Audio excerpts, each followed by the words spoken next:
দাদা, মুখ্যমন্ত্রী মমতা বন্দ্যোপাধ্যায় আপনার ওপর একদম মানে ভরসা রেখেছে, বিরোধী দলনেতা হিসেবে আপনাকে নিযুক্ত করা হয়েছে।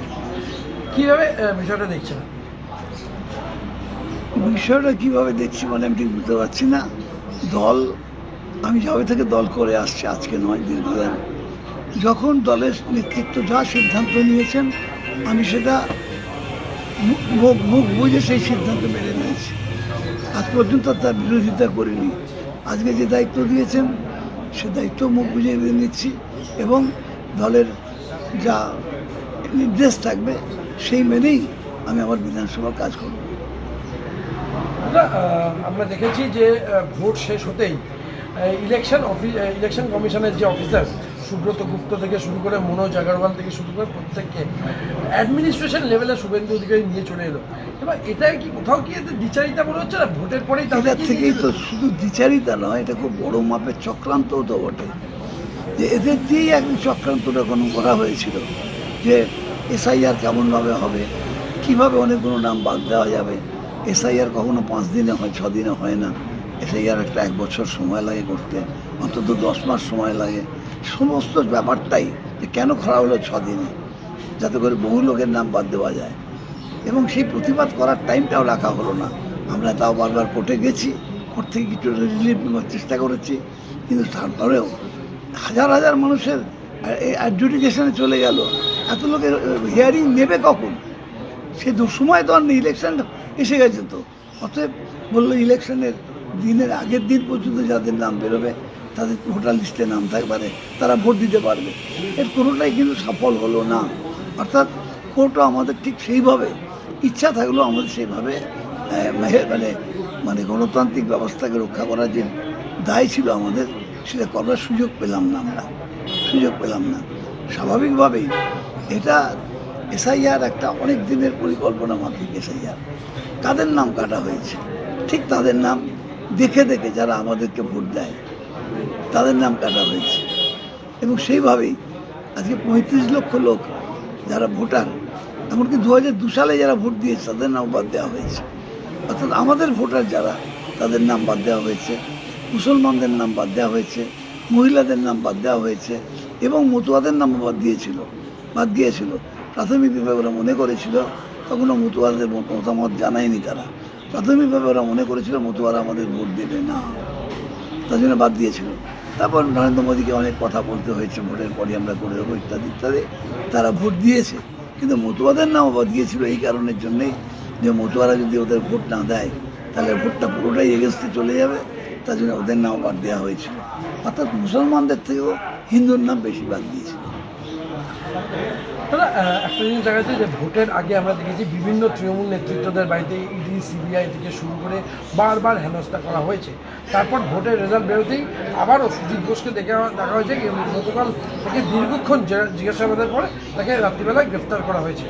এই বিষয়টা কীভাবে দেখছেন? আমি বলি, গ্রেপ্তার বাড়িতে এসে যদি সে তার সঙ্গে আলোচনা করা যায়, সে যদি সিবিআই দপ্তরে গিয়ে আলোচনায় অংশগ্রহণ, ইডি না সিবিআই এসেছিল, ইডি দপ্তরে গিয়ে যদি আলোচনা অংশগ্রহণ করে, তাকে অ্যারেস্ট করার তো কোনো দরকার নেই।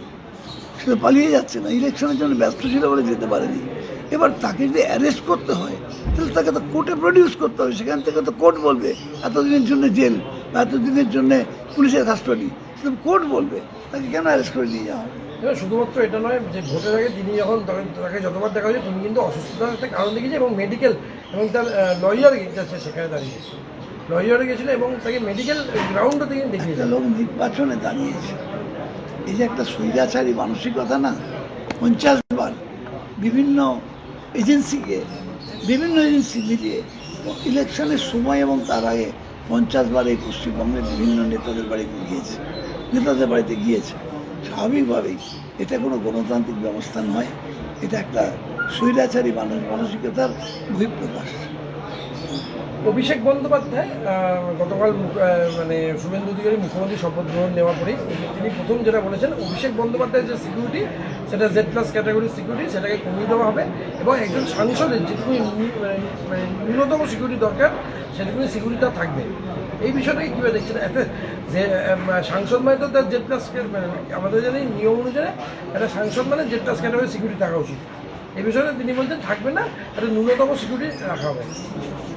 সেটা নিয়ে আমার তো কিছু বলার নেই এই মুহূর্তে। সেটা দলের নেতারা সিদ্ধান্ত নিয়ে যা বলার বলবেন, এটা আমি এক্ষুনি বলছি না কিছু। তবে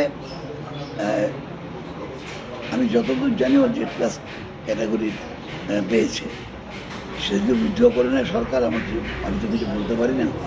আমার মনে হয় যে ওটা রাজনৈতিক নেতা সারা রাজ্য ঘুরে বেড়ায়, সারা দেশ ঘুরে বেড়ায়, দলের অল ইন্ডিয়া সাধারণ সম্পাদক, তার জেড প্লাস সিকিউরিটিটা তুলে দেওয়াটা বোধহয় সমীচীন হলো না। আর একটা বিষয় সেটা হচ্ছে যে মহিলাদের, শুভেন্দু অধিকারী যেটা বলেছে যে মহিলাদের সমস্ত সরকারি বাসে একেবারে বাসে উঠলে তাদের ফ্রি হবে, ফ্রি করে দেওয়া হয় বাসের টিকিটটা মহিলাদের। এই বিষয়টা ভালো, তো পরীক্ষার চলুন না।